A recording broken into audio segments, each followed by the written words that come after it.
పూర్ణమిదం పూర్ణాత్ పూర్ణముదచ్యతే పూర్ణస్య పూర్ణమాదాయ పూర్ణమేవావశిష్యతే. ఓం శాంతి శాంతి శాంతి. శంకరం శంకరాచార్యం కేశవం బాదరాయణం సూత్రభాష్య కృతో వందే భగవంతో పునః పునః. ఈశ్వరో గురురాత్మేతి మూర్తిభేద విభాగినే వ్యోమవద్వ్యాప్తదేహాయ దక్షిణామూర్తయే నమః. ఓం శాంతి శాంతి శాంతి. పూర్వన్యాయస్య సిద్ధాంతయుక్తిం వీక్ష్య పరేణయే పూర్వపక్షయుక్తిం చ తత్ర ఆక్షేపాది యోజయే. ముందు ఒక న్యాయం చెప్పాము అంటాడు. సంగతి ఏమిటి, ఇలాంటివన్నీ ఊహించాలి అని. దాని ద్వారా సిద్ధాంత యుక్తి వీక్ష, సిద్ధాంతి ఏమి చెప్పాడు, ఏ తర్కం ఇచ్చాడు అని చూసి, పరేనయ్యే అంటే పూర్వపక్షి దృష్టిలో పూర్వపక్ష యుక్తించ. పూర్వపక్షి అక్కడ ఏం చెప్పాడు, ముందు సిద్ధాంతి సమాధానం ఏం చెప్పాడు, పూర్వపక్షి ఏమి చెప్పాడు, ఇవన్నీ చూసి ఇది ఆక్షేప సంగత, లేకపోతే దృష్టాంత సంగత, లేకపోతే ప్రతిజాన సంగత, ఇలాంటివి నిశ్చయించాలి అన్నారు. అది మనం రాశాము కనుక ఏ గొడవ లేదు, అంత తలకాయ భద్రత కొట్టుకోవక్కర్లేదు. పూర్వాధికరణంలో చెప్పిన సిద్ధాంత పక్షమును తర్కమును దృష్టిలో ఉంచుకొని, ఉత్తరాధికరణంలో పూర్వపక్ష యుక్తిని దృష్టిలో ఉంచుకుని, అధికరణకు ముందు ఆక్షేపాద సంగతులు తెలుసుకొనగలరు. ఇప్పుడు ఒక అధికరణం నుంచి రెండో అధికరణానికి పోతున్నాము అంటే ఈ అధికరణం ఎందుకు మొదలుపెట్టారు, దీనికి సంగతి ఏమిటి అంటే, ఇక్కడ ప్రశ్న వేశాడా, దృష్టాంతం చెప్పి ప్రశ్న వేశాడా, లేకపోతే ఉదాహరణ ఇచ్చి ప్రశ్న వేశాడా, లేకపోతే ప్రసంగవశాత్తు ప్రశ్న వేశాడా, ఇలాంటివన్నీ తెలుసుకోవాలి అని తెలుసుకోనగలరు ఉంటారు. ఎలాగా చెప్తున్నాడు, మొదటి అధికరంలో బ్రహ్మ విచార శాస్త్రం ఆరంభించవలని సిద్ధాంతీకరించింది. అర్థాతో బ్రహ్మ జిజ్ఞాస. దానికి ఏమనగా బ్రహ్మ సందిగ్ధమైనది కనుక బ్రహ్మ విచారం చేయవలేను అని దాని అర్థం మొదటి అధికరణం. ద్వితీయ అధికరణంలో జగజ్జన్మాది కారణత్వము బ్రహ్మ లక్షణము కానేరదు. ఇప్పుడు బ్రహ్మ విచారం చేయాలి అన్నారు. బ్రహ్మ విచారం చేయాలంటే దాని లక్షణం ఏమిటి, లక్షణ ప్రమాణాభ్యాం వస్తు సిద్ధి. లక్షణం చెప్పాలి. ఇప్పుడు నువ్వు ఒక వస్తువు ఒక విషయం చెప్పావంటే దాని లక్షణం చెప్పాలి. తర్వాత ప్రమాణం, ఇది ఎక్కడ చెప్పారు అది చెప్పాలి. అప్పుడే నువ్వు చెప్పిన వస్తువు సిద్ధం అవుతుంది. మొదటి ఊరికనే చెప్పేశారు నువ్వు బ్రహ్మ విచారం చెయ్యి అని. బ్రహ్మ ఎక్కడ చెప్పారని శాస్త్రంలో చెప్పారు. సరే బాగంతా లక్షణం ఏమిట్రా అని అడిగాడు. అప్పుడు రెండో అధికరణంలో జన్మాద్యత అని మొదలుపెట్టారు. జన్మ అంటే ఈ జగత్ యొక్క సృష్టి స్థితి లయాలు ఎక్కడ నుంచి వచ్చాయో అది బ్రహ్మ అని తటస్థ లక్షణం చెప్పారు. జగజ్జన్మాది కారణత్వము, జగత్ సృష్టి స్థితి లయాలకి కారణం ఏదైతే ఉందో అది బ్రహ్మ లక్షణము అని సిద్ధాంతి చెప్తే పూర్వపక్ష అంటాడు ఇది లక్షణం కాదు అంటాడు. ఎందుకురా అంటే జన్మ స్థితి లయ కారణత్వం ప్రకృతి లక్షణం. ప్రకృతి జడము, ఈ ప్రపంచము సృష్టి స్థితి లయాలు పొందుతోంది కనుక నిరాకారము నిర్గుణము అయిన లక్షణాలు లేని బ్రహ్మ విచారము ఇది కాదు అంటారు. ఇప్పుడు ఈ రెండు పక్షములను చూసి ఇచ్చట ఆక్షేప సంగతి తెలుసుకోవాలి. ఎందుకని సిద్ధాంతి చెప్పాడు ఈ సృష్టి స్థితి లయాలు ఎక్కడ నుంచి జరుగుతున్నాయో అది బ్రహ్మ, అది బ్రహ్మ లక్షణం, తటస్థ లక్షణం చెప్పాడు. వీడేమిటి ఆక్షేపం చేశాడు? సృష్టి స్థితి లయాలు ప్రకృతి జడానికి ఉన్నాయి, జాయతే వర్ధతే అస్థి విప్రణమతే అపక్షయితే ఇలాంటివన్నీను, లేకపోతే సృష్టి స్థితి లయాలు ఈ జగత్తుకున్నాయి, ఇది బ్రహ్మ లక్షణం కాదు అంటాడు. అంటే ఏమిటి? ఆక్షేపం చేశాడు, నువ్వు చెప్పింది సరికాదు అని. అందుకని ఇక్కడ మొదటి అధికరణ నుంచి రెండో అధికరణానికి వెళ్ళటానికి ఆక్షేప సంగతి అని తెలుసుకోవాలి. ఈ రెండు పక్షాలు చూసి ఆక్షేపంగా తెలుసుకున్నాం. ప్రకృతి లక్షణములైన సృష్టి స్థితిల బ్రహ్మ లక్షణం కానందున బ్రహ్మమే లేదు అని పూర్వపక్ష మతం. ఇది బ్రహ్మ లక్షణం కారణంగా బ్రహ్మ లేదు అంటాడు. బ్రహ్మ అస్తిత్వం సందేహాస్పదం ఉండడం శాస్త్ర విచారం చేసి తెలుసుకొని వాళ్ళని శాస్త్రంలో చెప్పారు కనుక. అందుకనే భగవద్గీతలో 16వ అధ్యాయంలో కృష్ణుడు చెప్పాడు, తస్మాత్ శాస్త్రం ప్రమాణంతే కార్యాకార్య వ్యవస్థితో జ్ఞాత్వా కార్య విధానోక్తం కర్మకర్తుమిహార్హసి. ముందు శాస్త్రం తెలుసుకో, ఆ శాస్త్ర జ్ఞానం ద్వారా జ్ఞాత్వా శాస్త్ర విధానం, ఆ తర్వాత కర్మ చెయ్యి. ఎలా చెప్పారో ఆ విధంగా చెయ్యి. అందుకని ఇక్కడ సరే నువ్వు బ్రహ్మ లేదన్నావు, కానీ శాస్త్ర విచారం చేసి దీన్ని తెలుసుకోవాలి. జనన మరణాదులు జగత్తునందుకలో కనుక బ్రహ్మ లక్షణం లేదంటే పూర్వపక్ష సందేహం.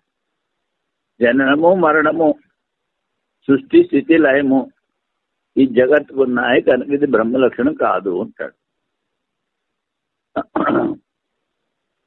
జగత్తుకు లక్షణాలు ఉన్నాయి కానీ బ్రహ్మకు లక్షణాలు లేవు కనుక విచారం చేయటం కారణం ఉన్నను. బ్రహ్మకు లక్షణం లేదని చెప్పడం కారణం లేదంటే ప్రతి ఉదాహరణ సంగతి. ఇప్పుడు జగత్కి లక్షణాలు ఉన్నాయి, సృష్టి స్థితి లయాలు. బ్రహ్మకి లక్షణాలు లేవు అంటాడు పూర్వపక్షి. విచారం చెయ్యాలి, బాగానే ఉంది శాస్త్రం. అప్పుడు సిద్ధాంతం ఏం చెప్తాడు? బ్రహ్మకు లక్షణము లేదని చెప్పుటకు కారణము లేదు అంటే బ్రహ్మకి లక్షణాలు ఉన్నాయి నాయనా. ఇక్కడ ఏమిటైంది? మళ్ళీ ప్రత్యుదాహరణ సంగతి అని చెప్పారు. అధికరణం యొక్క దృష్టాంత సంగతి ప్రతి అధికరణంలోనూ సులభంగా తెలుసుకోవచ్చు. ఈ దృష్టాంత సంగతి, దృష్టాంతం అంటే ఉదాహరణ, మనం చెప్పిన ఉదాహరణ పట్టుకుని వాడు మళ్ళీ ప్రశ్న వేస్తాడు. పూర్వాధికరణ సిద్ధాంతంలో ఉత్తరాధికరణ యొక్క పూర్వపక్ష హేతువును ముందు అధికరణలో ఏదైతే చెప్పారో ఆ విషయాన్ని చూసి ముందున్న అధికరణంలో ఆ పూర్వపక్షం చేయడానికి కారణం తెలుస్తుంది. నువ్వు ఇలా చెప్పావు, ఇది సరికాదు. అందుకని దీన్ని ఏంటన్నారు? న్యాయ దర్శనము అన్నారు. ఇది దర్శన శాస్త్రం, చెప్పింది న్యాయసమ్మతంగా ఉండాలి. ఇప్పుడు దీనికి ఉదాహరణ చెప్తాను చూడండి. శీతాకాలంలో చెరువుల మీద నదుల మీద పొగ మంచు కరుగుతుంది. ఆ పొగ మంచు చూసి ఇక్కడ పొగ ఉంది కనుక నిప్పు ఉంది అంటే అది తర్కమైందా? తర్కం కాదు. ఎక్కడైతే అవిచ్ఛిన్న రూపంగా మొదలు నుంచి ఆకాశం పై వరకు పొగ వస్తూనే ఉంటుందో అక్కడ నిప్పు ఉంటుంది. ఇక్కడ మంచు స్టాగ్నేట్. అందుకని ఈ నది మీద చూసినది పొగ కాదురా ఆయన, అది మంచు. అందుకని అక్కడ నిప్పు లేదు. ఎక్కడైతే నిప్పు ఉందో అక్కడ కంటిన్యూస్ గా ఆ నిప్పు ఉన్న చోటు నుంచి పైదాకా పొగ వస్తూనే ఉంటుంది. అప్పుడు నిశ్చయం చేయాలి అక్కడ అగ్ని ఉంది అని. అదేమిటి? తర్కం. అలాగే ఈ మొత్తం బ్రహ్మసూత్రాలన్నీ వాడు శాస్త్రాన్నే చెప్తాడు. శాస్త్రంలో ఇలా చెప్పారనేది ఇది అర్థం చేసుకోవాలని.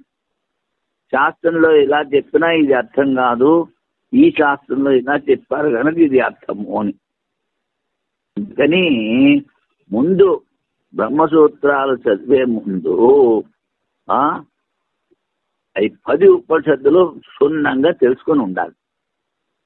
ఎందుకని ఆ ఉపనిషత్తుల్లో చెప్పిన వాక్యాలన్నీ ఇదే విచారం చేశారు. అది ఉత్తరాధికరణ పూర్వపక్ష హేతును, ఉత్తరాధికరణ సిద్ధాంతంలో పూర్వపక్ష హేతువు లేదను వైలక్షణం మందబుద్ధి గల వారు కూడా గ్రహించగలరు. ఉత్తరాధికరణకి పూర్వపక్ష హేతు, పూర్వపక్షి కారణం చెప్పాడు 2వ అధికరణంలో. అప్పుడు సిద్ధాంతంలో పూర్వపక్ష హేతు లేదు, నువ్వు చెప్పిన కారణం సరికాదు అని సిద్ధాంతి చెప్తాడు. ఇది ప్రతి వాడు తెలుసుకోగలరు, మందబుద్ధి గల వారు తెలుసుకోగలరు. యథాయోగ్యం ఆక్షేప సంగతిని తెలుసుకుంటే సులభము. ఈ ఆక్షేప సంగతి మనం తెలుసుకోవాలి. ప్రాసంగిక సంగతి సమన్వయాధ్యాయం 3వ పాదములో అధికారి విచారణ చేయనప్పుడు, సమన్వయాధ్యాయం అంటే మొదటి అధ్యాయం, దానికి 4 పాదాలు, అందులో 3వ పాదములో అధికారి విచారణ చేసేటప్పుడు, అధికారి అంటే మోక్షానికి అధికారి ఎవడు? మనుషుడా, దేవత, ఎవరు? దేవతలకు వాడంటాడు పూర్వపక్షి, దేవతలకు శరీరం లేదు, అందుకని వాళ్ళకి మోక్షంలో అధికారం లేదు అని వాడు ప్రశ్న వేస్తాడు. అప్పుడు దానికి అక్కడ సమాధానం చెప్తారు. అది అధికారి విచారము. అక్కడ ఏంటి అధికరణ పేరు? దేవతా అధికరణము. దేవతల అధికార సంగతి లేకపోయినను బుద్ధిలో ఉన్న అవాంతర సంగతి ఉండనే ఉన్నది. ఎందుకని? మనుష్యులకి అధికారం ఉంది అని నువ్వు చెప్తున్నావు. మనుష్యులకి అధికారం ఉంది అని చెప్పినప్పుడు అప్పుడు ప్రశ్న వస్తుంది, దేవతలకు అధికారం ఉందా లేదా? అది మన మనసులో ఉంది. అందుకని బ్రహ్మ విద్యలో దేవతల అధికారం ఉందా లేదా అని అధికారం నిర్ణయించినప్పుడు అవాంతర సంగతి గురించి చెప్తూ పూర్వాధికారంలో ఉన్న అంగుష్ట మాత్ర వాక్యము బ్రహ్మపరమవుట వలన బ్రహ్మ అంగుష్ట పరిమాణం వాడని తేలింది.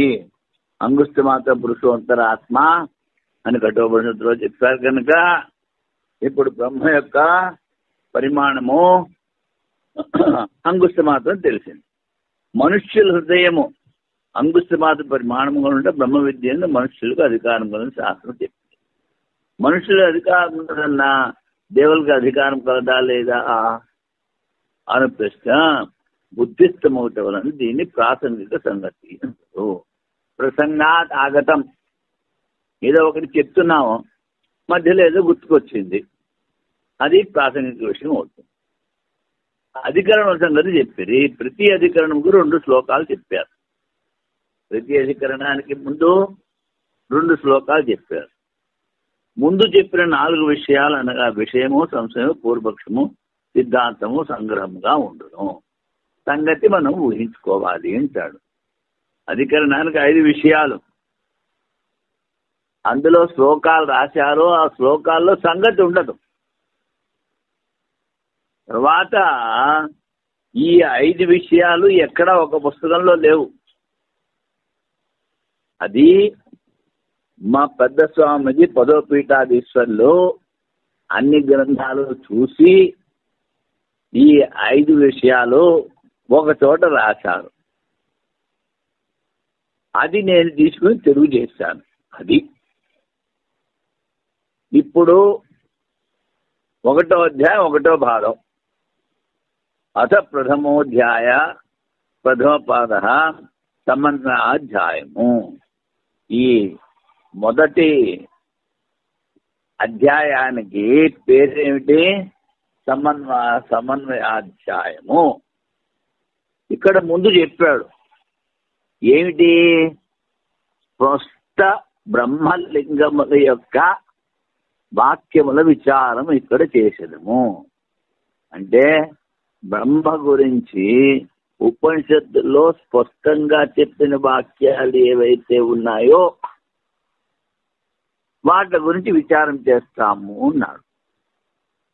ఇప్పుడు ముందు అధ్యాసం గురించి చెప్పాడు భాష్యంలో. సరే, బాగుంది. ఇదే అనర్థహేతు అని చెప్పాడు.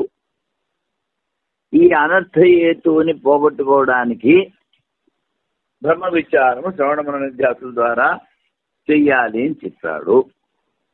సరే, అది బాగానే ఉంది. ఎవడు చేస్తాడు అంటే వివేకము, వైరాగ్యము, సమదా సంపత్తి, మోక్షు ఉన్న వాడే అధికారి అవుతాడు. వాడే బ్రహ్మ విచారము చెయ్యాలి అన్నది నిశ్చయం చేశారు. అథ ముందు దీన్ని ఏమిటన్నారు? జిజ్ఞాస. జ్ఞాతుమిచ్చా జిజ్ఞాస. ఆ పరమాత్మ అన్ని చోట్ల ఉన్నా, మనలో ఉన్నా, దాన్ని ముందు విచారం చేసి తెలుసుకుని అనుభవించాలి. అప్పుడే ఆత్యంతిక దుఃఖ నివృత్తి, ఆనంద ప్రాప్తి అనేటువంటి మోక్షం దొరుకుతుంది. అందుకని జ్ఞాతమిచ్చా జిజ్ఞాస, ఇది అధికరణం మొదటిది. ఇందులో మొదటి సూత్రం ఒకటే ఉంది, అథాథో బ్రహ్మ జిజ్ఞాస. అథ అంటే సాధన చతుస్తే సంపన్నానంతరము. అథ అతో, ఈ అథ అన్నప్పుడు అది మహాప్రాణం. తథ. అతో అన్నప్పుడు అల్ప ప్రాణము వర్గము యొక్క మొదటి వర్ణము త. అత. అత అంటే అందువల్ల. ఎందువల్ల అంటే ఈ ప్రపంచంలో ఉన్నటువంటి అన్ని భోగాలు నశిస్తాయి. అదేవిధంగా స్వర్గానికి పోతే క్షీణే పుణ్యే మత్స్యలోకం విశంతి అని ఆ భోగాలు కూడా నశిస్తాయి. కనుక వైరాగ్యం పూర్తిగా ఉండాలి అంటాడత. ముందు సాధన సంపన్నమైనటువంటి అధికారి వైరాగ్యంతో పూర్తిగా ఉండి బ్రహ్మ జిజ్ఞాస చెయ్యాలి. అది ఈ సూత్రం యొక్క అర్థం. అందుకనే ఏం చెప్పారు? సాధన చతుష్టయ సంపత్తి సాధించిన తరువాత కర్మ ఫలము. కర్మ అనిత్యం, కర్మ ఫలము అనిత్యము. కానీ కర్మ ఫలము అనుభవించకుండా అది పోదు. మరి ఎలా పోతుంది? మరి జన్మముక్తుల సంసార సాగరం ఎలా దాటాలి అంటే జ్ఞానం. జ్ఞానాదేవత కైవల్యం. జ్ఞానాగ్ని దగ్ధ కర్మాణి భస్మసాత్ కురుతేర్చిన. అందుకని మళ్ళీ ఏమిటి? ఈ కర్మఫలం అనిత్యం, ఎల్లకాలం ఉండదు. స్వర్గానికి పోయాడంటే మళ్ళీ కిందకు వస్తాడు. బ్రహ్మలోకం పోయాడంటే అక్కడ ఉన్నవన్నా అనుభవించి మళ్ళీ కిందకు వచ్చేస్తూ ఉంటాడు. ముక్తి కావాలని ఎవడు పోయాడో వాడికే ముక్తి వస్తుంది. మిగిలిన వాళ్ళందరూ కిందకు వచ్చేస్తారు బ్రహ్మలోకానికి వెళ్ళినా. అందుకని కర్మఫలము అనిత్యము. అందువల్ల మోక్షాభిలాషులు బ్రహ్మజ్ఞానం కొరకు వేదాంత వాక్యముల విచారం చేయవలెను. ఎవరైతే మోక్షం కావాలనుకున్నారో వాళ్ళు ఈ వేదాంత వాక్యాల్ని విచారించాలి. అదే సాధన సంపత్తి అంటే కింద రాశారు, నిత్యానిత్య వస్తువేకము యామత బలభాగ విరామం సమాస సంపత్తి మోక్షత్వము అని. సరే, అధికరణ నిర్వచనం. ఇప్పుడు అధికరణం దేనంటారు? ముందోసారి చెప్పాం, అదే మళ్ళీ ఇక్కడ చెప్తున్నారు. విషయో విషయశ్చైవ పూర్వపక్ష తతోత్తరం సంగతిశ్చేతి పంచాంగం శాస్త్రే అధికరణం సిద్ధం. విషయం విషయం ఒకటి మూర్ధన సకారము సబ్జెక్ట్. ఇంకొకటి కూడా సంస్కృతంలో విషయం అంటారు, తాళవ సకారం సంశయం అన్నమాట. పూర్వపక్షం ఏంటి, ఉత్తరపక్షం ఏంటి? ఇది మొదలు కనుక ఇక్కడ సంగతి అక్కర్లేదు ఉంటాడు. సంగతి చేత పంచాంగం 5 అంగాలు ఉన్నటువంటిది అధికరణం ఉంటారు. ఇందులో ఏమేమి ఉంటాయి? సంగతి, విషయము, సంశయము, పూర్వపక్షము, సిద్ధాంతం. సంగతి ముందు లేదు.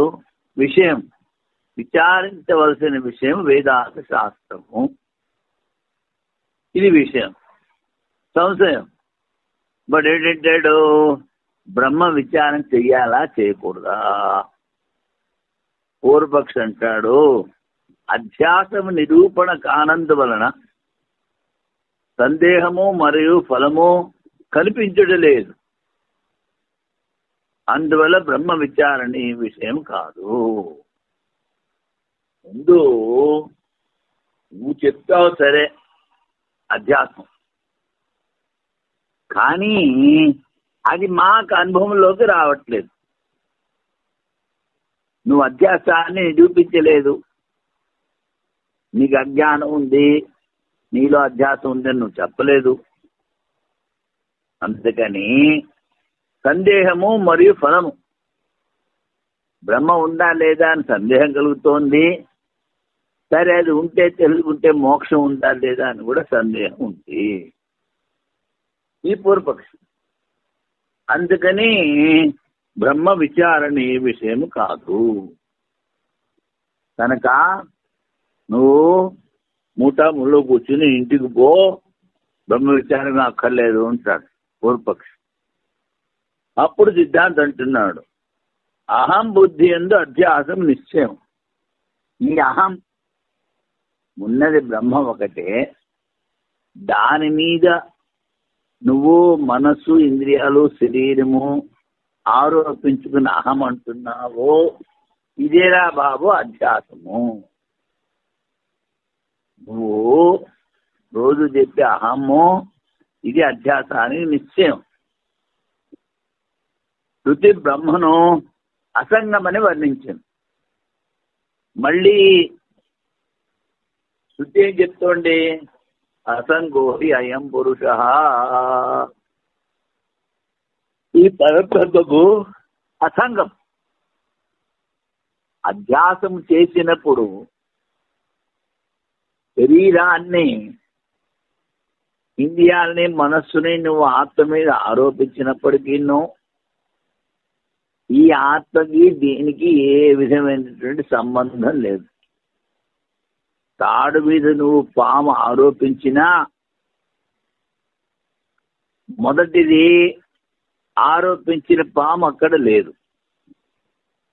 రెండవది ఆరోపించిన పాముకి అక్కడ ఉన్న తాడుకి ఏ విధమైన సంబంధము లేదు. అందుకని ఈ బ్రహ్మ అసంగం.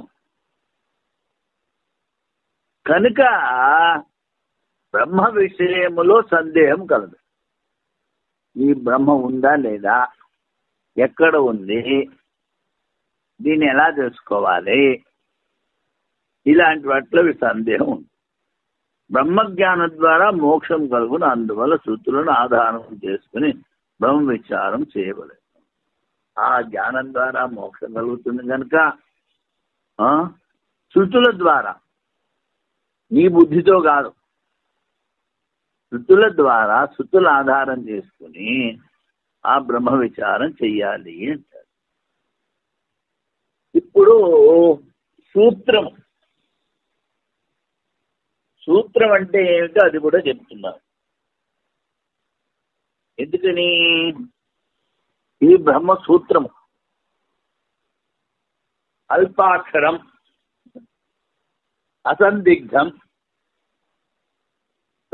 సారవద్ విశ్రుతో ముఖం, అస్తోభం అనువర్జించ.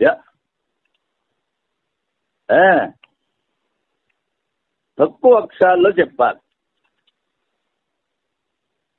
ఇది సూత్రాలు. తరువాత అందులో చెప్పిన అర్థము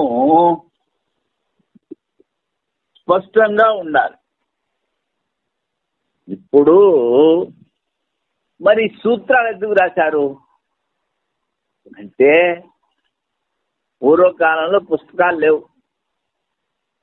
ఈ సూత్రాలు పట్టేస్తే మొత్తం విషయం అంతా బుర్రలో ఉండేది.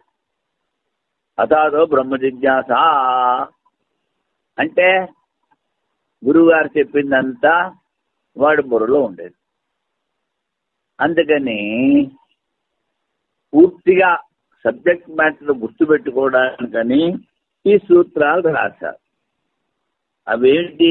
అక్షరాలు తక్కువగా ఉంటాయి, అర్థం స్పష్టంగా ఉంటుంది. మళ్ళీ ఆ సూత్రం సారభూతంగా ఉంటుంది. అది ఒక చోట చెప్తే ఇంకో చోట కూడా దాన్ని అప్లై చేసుకోవచ్చు. తర్వాత అస్తోభం అంటే ఇందులో అనవసరమైన వాక్యాలు కానీ అక్షరాలు కానీ శబ్దాలు కానీ ఉండవు. అస్తోభం. అనవద్యం, దోషరహితం, ఏ దోషాన్ని నువ్వు పట్టుకోలేవు ఆ సూత్రంలో. అందుకని ఈ విధంగా సూత్రంలో చెప్పారు. అదే విధంగా ఇప్పుడు ఇక్కడ భాష్యం గురించి కూడా చెప్పారు. భాష్యం దేన్నంటారు అంటే, సూత్రార్థో వర్ణ్యతే యత్ర, సూత్రంలో చెప్పిన అర్థాన్ని వాళ్ళు వ్యాఖ్యానం చేస్తారు. వాక్యై సూత్రానుసారతి, ఆ భాష్యంలో ఎన్ని వాక్యాలు రాశారో అవన్నీ కూడా సూత్రానికి అనుగుణంగానే ఉంటాయి. తర్వాత భాష్యం రాసేటప్పుడు కొన్ని పదాలు వస్తాయి, వాట్ల సంధి, వాట్ల విగ్రహము, వాట్ల అర్థము కూడా చెప్తారు. స్వపదానికి వర్ణించి ముందు సూత్రార్థాన్ని చెప్తారు. ఆ సూత్రాన్ని చెప్పడానికి వాక్యాలు సూత్రానికి అనుగుణంగా ఉంటాయి. రాసేటప్పుడు కొన్ని పదాలు వస్తాయి, ఆ పదాలను కూడా వ్యాఖ్యానం చేసి చెప్తారు. భాష్యం భాష్య విదో విదువు. ఈ విధంగా భాష్యం చెప్పారు. దాని సంక్షేపం మనం ఇక్కడ చూస్తున్నాం. అందుకని ముందు సూత్రం ఏంటో చెప్పారు. పదాలు చాలా తక్కువగా ఉండి అర్థం స్పష్టంగా ఉండి అన్ని స్థలంలో అర్థం చెప్పుతూ ఉచ్చారణ ఎందు వ్యవధానము లేక నిర్దోషంగా ఉన్నదాన్ని సూత్రం అంటారు. ఇక్కడ మనము ఉచ్చారణం స్పష్టంగా ఉంది అన్నాము. తర్వాత వ్యవధానము లేక, ఇంకొక అర్థం కూడా చెప్పుకోవచ్చు, వ్యవధానమే కాదు అనర్థ శబ్దాలు లేకుండాను కూడా ఈ వ్యవధానము లేక అన్న చోట మనము అనర్థ శబ్దములు లేక అని కూడా రాసుకోవచ్చు. అది సూత్రం. ఎందుకని మనం బ్రహ్మ సూత్రాలు చదువుతున్నాం. ఎవరైనా అడిగాడు అనుకో సూత్రం అంటే ఏమిటంటే అప్పుడు ఏం చెప్తావు, అప్పుడు ఇది చెప్పాలి. అది ప్రత్యేక అధికారంలోని 4 విషయాలు శ్లోకముల ద్వారా సంగ్రహంగా చెప్తున్నారు. ఇప్పుడు ముందు సూత్రం చెప్పాం, సూత్రార్థం చెప్పాం, అవాంతర విషయాలు వచ్చాయి. ఇందులో ఈ అధికరణలో ఏముంటాయి, సూత్రం అంటే ఏమిటి, ఇప్పుడు ఈ అధికరణం గురించి చెప్తున్నారు. దాన్ని ఏంటి తిన్నారు, వైయాసిక న్యాయమాల అన్నారు. అది చెప్తున్నారు. అవిచార్యం విచార్యం వా బ్రహ్మ అధ్యాస నిరూపణ అసందేహో ఫలత్వాభ్యాం న విచార్యం తదర్హతి. అధ్యాసో అహం బుద్ధి సిద్ధో అసంగం బ్రహ్మసుతీరితం సందేహాన్ ముక్తిభావాచ్చ విచార్యం బ్రహ్మవేదతః. మొదటి శ్లోకం పూర్వపక్షి చెప్పింది, రెండవ శ్లోకం సిద్ధాంతి చెప్పింది. విచారం చెయ్యాలా బ్రహ్మ గురించి, విచారం చేయకూడదా? అధ్యాసమే నువ్వు నిరూపించలేదు, అందుకని ఫలము లేదు,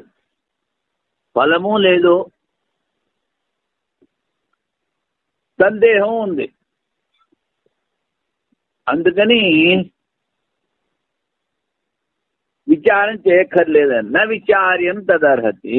బ్రహ్మ విచారానికి యోగ్యం కాదు అన్నది పూర్వపక్షి చెప్పాడు. అప్పుడు సిద్ధాంతి చెప్తున్నారు, అధ్యాసో అహం బుద్ధి సిద్ధ. ఈ అధ్యాసము నాయన, నువ్వు అహం అని ఏదైనా అంటున్నావో అదే జడచేతనాల్ని ఏకం చేసి అహం చెప్తున్నావు. అందుకని ఇక్కడే అధ్యాసం స్పష్టమైపోయింది. అసంగం బ్రహ్మయీరితం, శాస్త్రంలో ఈ బ్రహ్మను అసంగం అన్నారు. అందుకని మరి ఆ బ్రహ్మను ఎలా తెలుసుకుంటాము, తెలుసుకుంటే ముక్తి ఎలాగ వస్తుంది అనేటువంటి సందేహం ఉన్న మూలాన వేద వాక్యాల ద్వారా ఈ బ్రహ్మని విచారం చెయ్యాలి అని చెప్పారు. బ్రహ్మ విచార రూపమైన ఈ శాస్త్రము అధ్యాస నిరూపణ కానందున ఆరంభించడం యోగ్యము కాదు. బ్రహ్మాత్మలందు సందేహం లేనందున ముక్తి రూప ఫలము గోచరము కానందున, బ్రహ్మ ఉంది ఆత్మ ఉంది, ఇవి రెండు కనిపించట్లేదు. అందుకని ఈ శాస్త్రాన్ని మొదలుపెట్టకూడదు అంటాడు ఎవడు, పూర్వపక్షి. అప్పుడు సిద్ధాంతం అంటున్నాడు, అహం బుద్ధి ద్వారా అను పూర్వపక్షము సిద్ధాంత సమాధానం. అహం బుద్ధి ద్వారా అధ్యాస సిద్ధము. బ్రహ్మ అసంగమని శృతిలో చెప్పేది. దేహాదుల ఆత్మని సందేహం ఉండట వలన శృతుల ద్వారా ముక్తి ఉన్నదని చెప్పుట వలనను ముముక్షువులు బ్రహ్మజ్ఞానం కొరకు వేదాంత విచారము చేయవలెను. సరి, శృతుల ద్వారా శాస్త్ర ప్రమాణం ముక్తి ఉందని చెప్తోంది. ముక్త పురుషులు చూస్తున్నాం. అందుకని ముక్తి కావాలనుకున్న వాళ్ళు బ్రహ్మ విచారం చెయ్యాలి. యద్భావం తద్భవతి. నీలో ఏ భావం ఉందో అదే నువ్వు అవుతావు. ఓం పూర్ణమద పూర్ణమిదం పూర్ణాత్ పూర్ణముదచ్యతే పూర్ణస్య పూర్ణమాదాయ పూర్ణమేవావశిష్యతే. ఓం శాంతి శాంతి శాంతి.